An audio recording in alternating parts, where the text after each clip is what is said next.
Inventario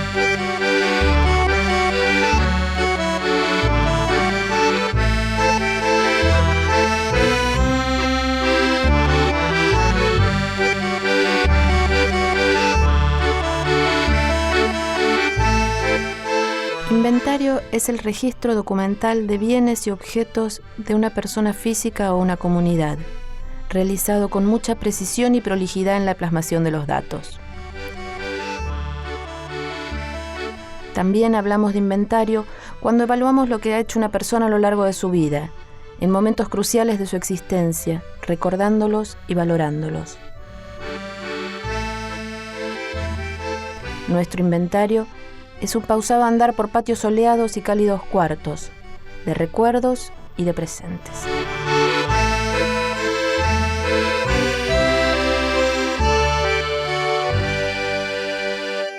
Hola, Nico. ¿Qué haces, Hola, Flor? Nico. ¿Cómo andás? Contenta de estar acá. Bueno, yo también. Muy contento de que hayas venido y recibirte acá, en Espacio Taller. Contame un poco, este es taller de alumnos. Claro, acá este taller, Espacio Taller, como lo llamo yo, a diferencia de Casa Taller, que es donde vivo y tengo el otro taller, lo uso más que nada en los últimos años para los cursos, los seminarios, pero la producción de mi trabajo es en Casa Taller, ¿viste? Contame un cachito como la cronología, ponele, porque te conozco hace un montón. Nos conocemos hace mucho. de años. Sí. Y nos fuimos cruzando, Sí. además de la amistad, permanentemente en el camino, así que venimos. Sí, nos hemos cruzado Siempre. duro y parejo. Sí. Digamos, vos siempre sabías que ibas a ser pintor. Creo que sí, no sé si pintor, pero artista, ¿viste? O sea, el concepto infantil del arte. Pero sí, el tema de, como yo digo, el niño interior sigue intacto, va cambiando el aspecto del hombre externo, pero sí, de chico nunca me aburría, fui un chico no prodigio, no es que estaba todo el día dibujando, pintando, era un pibe de barrio, de Común. potrero, común, pero me la pasaba dibujando.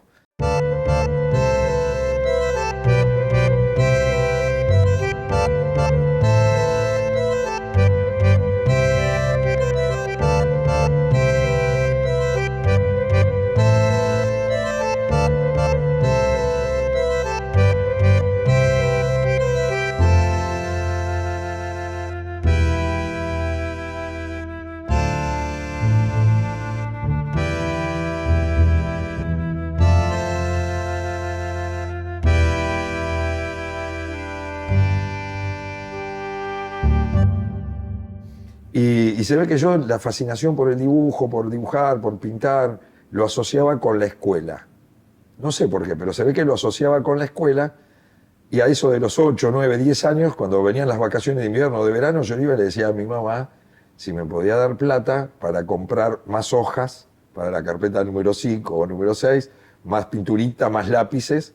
Mi mamá me decía que sí, me daba el dinero y yo me había autoimpuesto tener que hacer un dibujo por día, para no olvidarme de dibujar, porque mi terror era que me empezaran las clases y que yo... Entonces tengo la imagen como en una película tipo Cinema Paradiso, de mis amigos, los chicos. Yo digo, era un pibe que estaba todo el día en el potrero, ¿viste? Era la época en que vos le decías a tu mamá, me voy con los chicos a las 10 de la mañana y volvías a las 7, 8 de la noche y tu mamá estaba tranquila. Claro.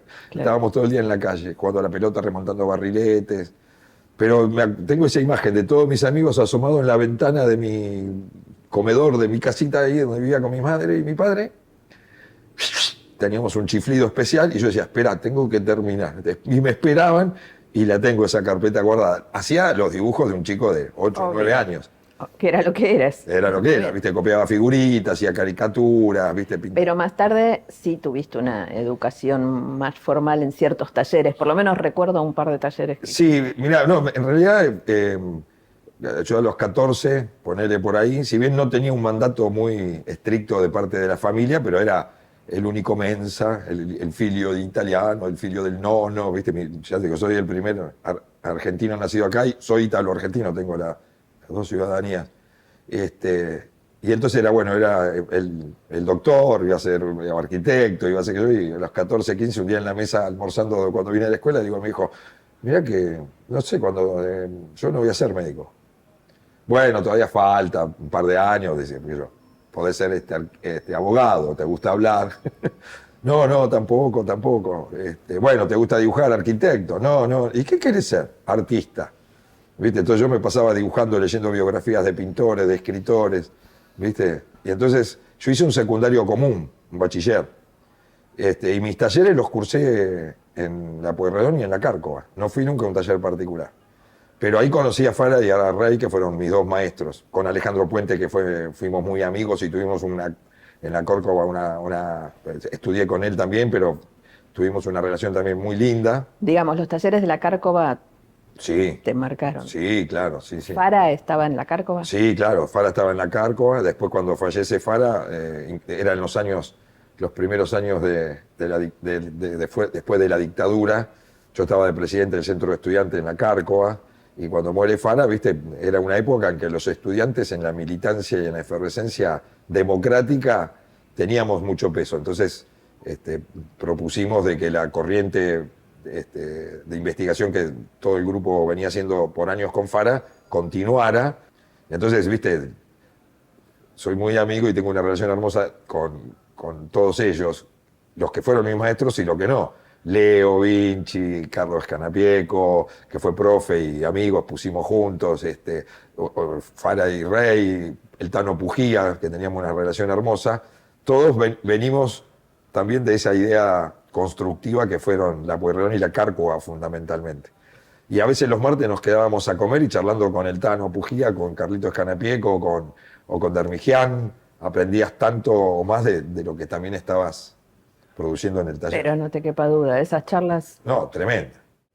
Bueno, acá, por ejemplo, yo trabajo mucho en obras en papel. En este caso, uso distintos papeles y siempre son Fabriano por una cuestión de seguridad, de la perdurabilidad del soporte, la parte del oficio. Este es un Fabriano 100% algodón, que a veces lo uso para pintar, o a veces lo uso en este caso con la técnica de pastel tiza, donde primero hago una mancha tipo acuarela, tipo tinta, y después empiezo a trabajar con el gesto de la pintura, o sea, el carácter del lenguaje pictórico, a diferencia del lenguaje gráfico, que también lo uso en otra obra. Yo siento mucho esa idea del cuerpo del lenguaje para saber cómo mi cuerpo se mete. Entonces, bueno, esto está resuelto a partir de esa superposición de capas, de pastel, color, como si estuviera con un pincel o con la mano, directamente Sí, claro. pintando. Y entonces ahí va la parte compositiva, me gusta mucho, más allá de la imagen que pueda resultar final, siempre el líbido pasa por la composición, por sobre el tema. Por eso, a veces, si bien está muy presente la figura humana, el tema para mí es secundario. Es lo que pasa con, Es lo que claro, ¿qué tema me sirve? con la forma y el color. Exacto, ¿qué tema me sirve para lo que estoy buscando? Y luego, vos te lo tomaste muy en serio. Cuando terminaste de hacer todos esos talleres, o mientras tanto, supongo, ¿cuándo decidiste que eso era tu forma de vida? Es decir, vos lo convertiste en una forma de vida. Sí. No es que además de eso vendés seguros los No, miércoles. no. Al principio hice de todo. Fui taxista, instalé cámaras frigoríficas, arreglé heladeras. Me casé joven. Nos casamos cuando yo estaba en la Pueyrredón. Entonces, pero yo ya lo tenía claro, lo tenía como decidido porque no encontraba la manera de que no fuera así. Era mi aire, que a tal punto yo siempre dudaba de si iba a formar una familia o no, porque si yo me tiraba a este mundo, te estoy hablando de 17, 18 años, ¿no? 19, ¿cómo iba a formar una familia y arrastrar? Bueno, como te decía, Tano, formé la familia y sobre todo en la época de la Pueyrredón, laburé de tachero, hice 200.000 laburos, nunca quise laburar, por una cuestión quizás de debilidad mía, en ningún rubro que tenga que ver con lo visual. Nunca trabajé en publicidad, nunca trabajé en ilustración. ¿Sí fuiste docente durante...? Claro, pero digamos, siempre quería tener, o me había como impuesto, tener una independencia absoluta a la hora de ponerme a trabajar. Para que no te condicione. Para que, claro, yo no sé si tenía el temor, pero no quería condicionar nada de lo que fuera todo este sentimiento y esta pasión por el lenguaje poético visual que estuviera supeditado a nada. Y entonces siempre laburé con cosas externas que me permitían, como yo siempre digo y le digo a mis discípulos, en el arte el pan te lo tenés que proveer con cualquier cosa menos con la obra. Está bien. ¿Viste? Está como una regla, ¿viste? Para... ¿Cuál es la diferencia? Vos decís mis discípulos. ¿Cuál Sí. es la diferencia entre un alumno y un discípulo para vos? Para mí, fundamentalmente, que después de 38 años que tengo ininterrumpido abierto el taller, esto que te decía, después de esos primeros años de trabajar de todo, después sí, la docencia fue también parte de mi pasión. Trabajé en todos los niveles educativos, fundé escuelas en La Matanza, y abrí a los 25 el taller. Cuando terminó la Pueyrredón, que entró la Cárcova, abrí este espacio taller. Y la diferencia entre el alumno, ¿viste? O sea, con los años se fue como también transformando la investigación. Este es un taller de investigación. Cuando viene alguien acá, uy, Nicolás, que te vi tu trabajo, te escuché, te leí, me gustaría estudiar con vos. Vení, hagamos una entrevista. Mira, acá no hacemos cuadros, acá no hacemos obras de arte, vos le podés dar herramientas para que haga un desarrollo. Entonces acá cuando viene, digo, mira, acá hay una filosofía y una estructura conceptual desde donde sentimos poéticamente el lenguaje. Asumite como poeta y empecé a investigar. Después, si el resultado te acompaña y decidís colgarlo o mostrarlo, es una obra o es el cuadro, pero en el proceso no. Y entonces ahí hay una filosofía no solo del desarrollo del lenguaje que cada uno hace, como yo siempre le digo, no me llames maestro, digo, no me llames tampoco profesor, digo, de última llamame partero. Entonces se ríen, ¿viste? ¿Partero? Claro, entonces se ríen, ¿viste? Cuando hago esa primera entrevista. Entonces le digo, mira, yo te voy a dar 42 años que pinto, 25 que pinto todos los días y trabajo en el taller en todas las... Me defino como pintor, pero hago videoarte, hago fotografía, hago arte digital, hago objetos, instalaciones, arte, lenguaje visual. Entonces le digo, yo te voy a dar todas mis herramientas, te enseño todo lo del oficio que para mí sí es importante también, pero yo no te voy a enseñar a pintar como yo pinto. Hacete cargo. Bueno, serías el peor docente. Por del eso, entonces universo. le digo, pero hacete cargo. Digo, si cuando lo haces propio esta filosofía ya no es ni mía, ni de mi maestro, ni de una corriente, es tuya. Y una vez que es tuya, y seguís estando acá, te voy a ayudar a que tu parto sea lo menos doloroso y lo menos traumático posible, porque es una indagación a través del lenguaje de tu cabeza y de tu mundo interior. Bueno, acá, a diferencia de lo que hablamos en el anterior, estamos viendo una de mis debilidades, que es el dibujo, como lenguaje también. La antropología de lo gráfico, plástico, a partir no solo del blanco y negro, sino de cómo de resolver. O sea, si tengo que resolver una forma en pintura, la resuelvo de una manera. Si lo quiero resolver en lo plástico, lo resuelvo de otra, y en lo gráfico, de esta manera.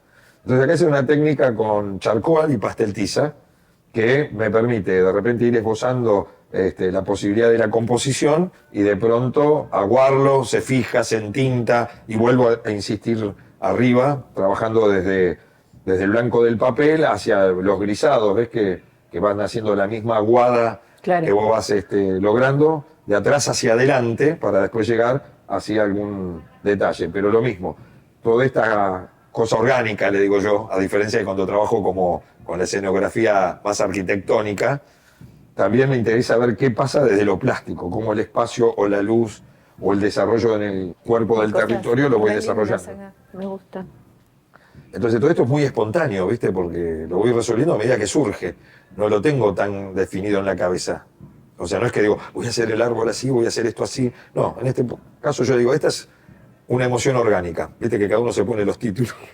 ¿Viste? Entonces en esa emoción orgánica, ese trazo y ese movimiento más fluido me permite explorar cosas. Y el blanco y negro me encanta también, ¿no? El blanco O sea, es y una negro es debilidad. espectacular. Sí, sí. Espectacular. Sí, sí. ¿En qué se tendría que notar cuando alguien ve tu obra? ¿Qué es lo que, Es que- vos querés o crees que un espectador ve en tu obra? Y lo que te decía, mi forma de sentir y pensar el arte es un estudio y una indagación permanente, pasional y racional, de búsqueda, siempre de ir al lado más oscuro, que no es el oscuro, no es lo siniestro, sino es aquello que querés aprender, que querés desconocer, y todo lo que me roza me conmueve, y todo lo que me conmueve necesito explorarlo en el lenguaje visual, ¿entendés? O sea, es una forma, una vez hablando con Alonso, yo le decía, estábamos en una charla de sobremesa de horas de hablar y contábamos el ritual y lo que nos pasaba dentro del taller. Entonces yo le decía, mira, yo si no estoy viajando o no estoy dando mis clases, estoy 10, 12 horas encerrado en el taller laburando. Y alguno me dice, che, 10 horas. Y Alonso me dice, pero el que se sorprende así es como el que se sorprende diciendo, uy, estás respirando. Es la respiración. No me interesa hacer cuadros, no me interesa. Es una pulsión erótica, una pulsión de vida que necesito canalizar ahí. No solo los estados de ánimo, todo aquello que me roza, lo que me es propio y lo que está cerca y me toca. Como es un lenguaje visual, yo creo que se va construyendo una identidad. Pero vos fíjate que no hay un cuadro igual a otro, hay recursos, la luz, el color, mucho la figura humana, que me interesa, me interesa mucho el color, me interesa, viste, eso, de explorar todas las cosas para hacer lo más genuino posible en el momento en que necesito exhumar una emoción, algo que no lo podés contener adentro. Entonces necesito sí o sí explorarlo a través de esa sanación, entre comillas. Por eso yo siempre le digo, yo pinto para mí, al otro no lo busco, no lo pienso, no lo encuentro. Obvio que creo en la función social del arte. Entonces, bueno, si en algún momento puedo mostrarlo y alguien se comunica como fuere, por indiferencia, por irritación o por lo que fuera con mi trabajo, bueno, ahí hay una función social que genera el arte, ¿viste? Yo leo un buen texto y por momentos soy asesino porque me identifiqué con el asesino, otro día soy el salame, otro día soy... O sea, el arte te mueve, vas a ver una película, voy a ver otra pintura y se te mueven cosas. Entonces, para mí es una pulsión de vida, no. Y sigo pintando porque todas las obras son inconclusas, llego hasta un punto, y entonces como no quedo satisfecho y no busco la perfección, todo aquello que sentí, que no pude explorar, que no me pudo dar ese trabajo, o el trabajo me pidió y yo no lo pude ya plasmar, empiezo otro trabajo, y empiezo otro, y así. Es medio compulsivo, pasional, irracional.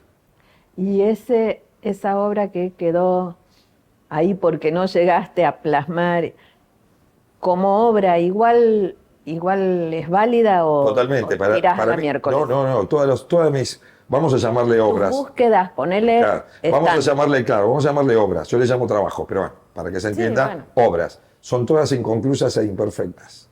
Ok. Y eso me parece que ahí es donde radica lo genuino. No se puede terminar una obra, sería demasiado pretencioso de hacer la obra terminada. Y si algún día llego a tener esa percepción, me dedicaré a otra cosa, ya se terminó. Un poco ya difícil. Por eso creo que es imposible. Los grandes maestros te hablan mucho de eso, ¿no? Sí, bueno, Malthus dice que llega un punto donde la obra se abandona, no sé. Sin duda. Claro. Y Pero no me busca la acuerdo perfección. ¿Qué ¿viste? crítico era que decía que la obra terminaba cuando llegaba el fletero? También, claro. O, viste, en Maravilloso. literatura, vos tenés experiencia, se dice, viste, que creo que era Borges que decía, se publica para no seguir corrigiendo. Absolutamente. Pero yo no es que sigo corrigiendo en un trabajo. Viste, cuando empiezo un ensayo, y lo mismo que siempre digo, mi variación, entre comillas, de técnicas no es la pretensión de mostrar un virtuosismo técnico. No, me formé en el oficio, me gusta investigar, sigo estudiando la parte del oficio para ver cómo entender qué elementos me permiten ser más genuino con lo que busco. Entonces hay veces que una idea, una emoción, digo, esto es para papel, necesito el papel, esa cosa frágil. Otra vez necesito la tela, la sensualidad de la tela. Otra vez necesito la madera. Entonces ese cambio de soporte y de recursos técnicos son canales constructivos, deductivos, intuitivos, de cuál es el que en ese momento se aproxima más a lo que yo quiero buscar.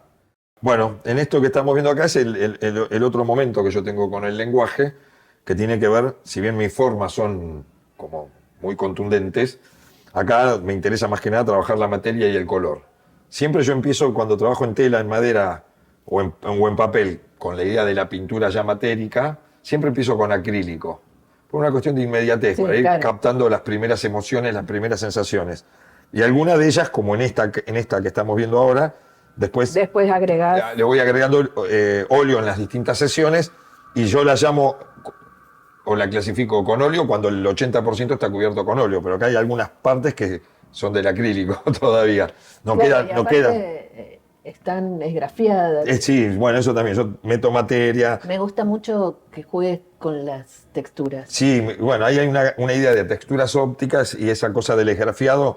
Yo estoy pintando y de repente doy vuelta el pincel y algo necesito también hacer. Y ahí, bueno, esto se viene trabajando de atrás hacia adelante. ¿Ves? Esto es lo que hablábamos de un poco lo que yo puedo definir, entre comillas, como el espacio más arquitectónico, a diferencia del orgánico que hablábamos antes. Acá hay una simulación que el ojo humano tiene que reconocer como una pared, como un hueco, pero es muy escenográfico, muy simbólico, y no hay un tiempo y espacio al lugar. Si bien esta obra es medio de la pandemia, esta cosa así como de esa posición fetal que surgió, no fue tan pensada. Y acá es el color el que me manda, digamos, ¿no? O sea, ahí es una investigación sensible de una necesidad de saciar la composición a través de la vibración del color. Y entonces ahí es donde se va produciendo el desarrollo del trabajo. Y siempre digo lo mismo, ¿viste? Empiezo un trabajo con 2 o 3 inquietudes, una idea vaga, 2 o 3 interrogantes, y en un momento determinado el trabajo me quiere llevar para un lado. Dávila decía que siempre la pintura es la que manda.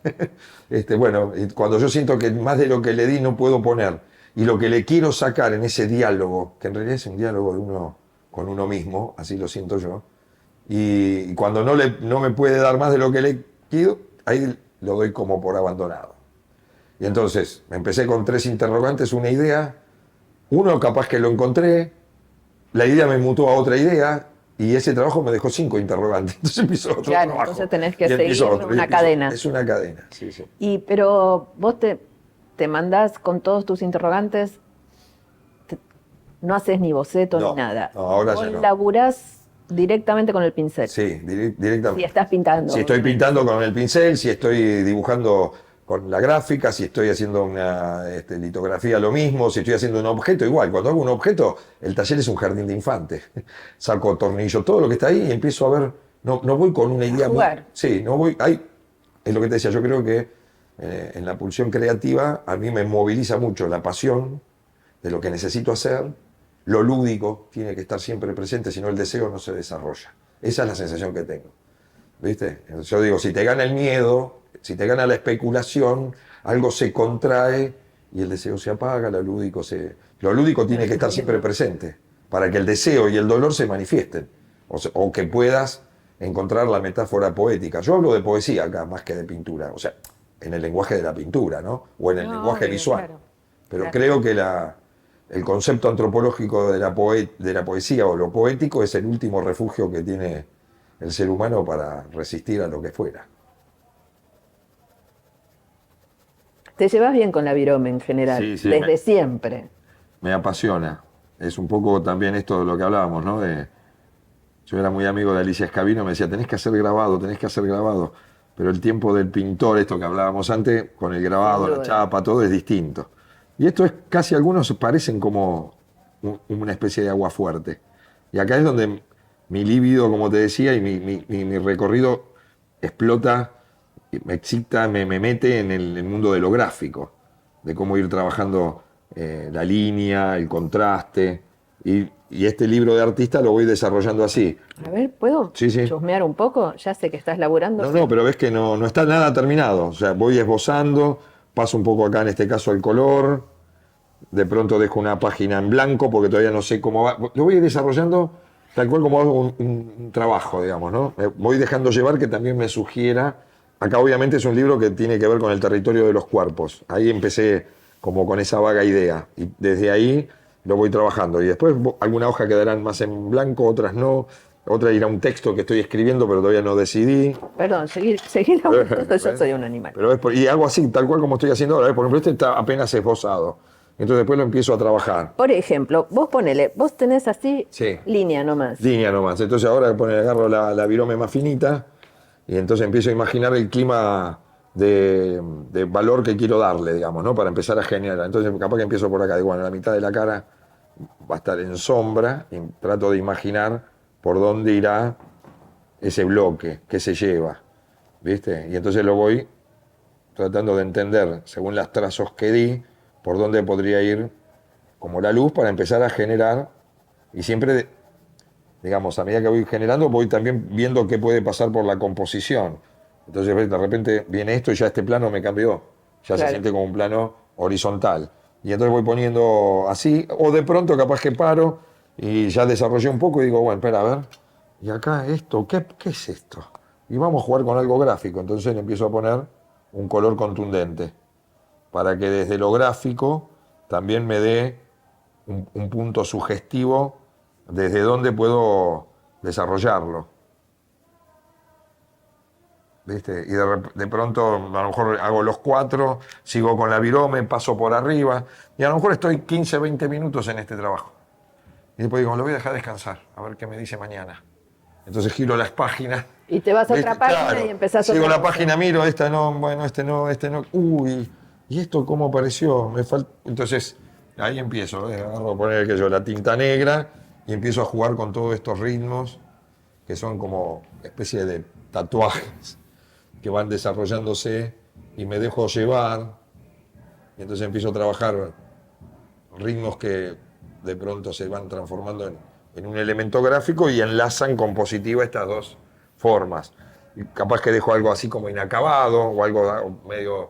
Y capaz que mañana siento que este plano puede ser rojo o el negro tiene que pasar, pero no me apresuro, disfruto.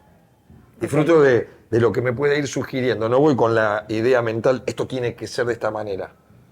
No la tengo la idea mental, tengo una sugestión. Entonces, cuando digo que bueno, lo dejo. A ver, después lo sigo después. ¿Viste? Y la idea es que sea todo más tinta seca, iba a decir, que todo sea más tinta seca y cada tanto en el desarrollo, cuando lo termine Cada de tanto desarrollar, mandarle color. ya aparece un bloque de color. Y vos te mandás creo que con todas las técnicas que se puedan. ¿Hay una que a vos te parezca más tuya, que te resulta más fácil encontrar las respuestas, que te resulta más fácil plantear las cosas que otra? No, yo me defino... ¿O solamente dependés de el momento? No, digamos que básicamente lo que más hago es dibujar y pintar. O sea, como que tengo debilidad y amor por la pintura y el dibujo, pero desde ahí lo visual me determina. Por eso desde el 95 que investigo un poco con las técnicas de arte digital, me gusta también la fotografía, que tengo también la isla de edición y hago videoarte, pero no es que hago todo el día videoarte o todo el día fotografía. Yo siempre arranco desde esa estructura conceptual de Digamos, visual. primero sos un pintor y dibujante que además hace videoarte. Claro, yo a veces hago el chiste, ¿viste? Me gusta usar mucho el humor y la ironía. Si hay tanto escritor que pinta, si hay tantos fotógrafos que dibuja, ¿por qué yo no puedo hacer una película? Claro. Hay ideas que me surgen exclusivamente para hacer alguna instalación, pero no tengo que hacer una instalación. No, hay una idea, ¿viste? Que mi obra, y me vas a entender bien, no solo porque nos conocemos, sino también por tu propia experiencia, tiene un aspecto muy escenográfico. Y necesito el plano físico, real, escenográfico, porque el espacio-tiempo de transitar es parte del lenguaje que yo necesito. Entonces ahí de repente, en ese instante, me doy cuenta que esa idea que estaba buscando tiene que ser en un espacio de instalación, donde hago fusión de lenguaje, ¿te acordás? Ya desde los 90, donde algo de la pintura, algo de la escultura, algo de esto, algo de aquello, hago una fusión. Recordemos lo de los 90 porque a mí en ese momento me voló la cabeza.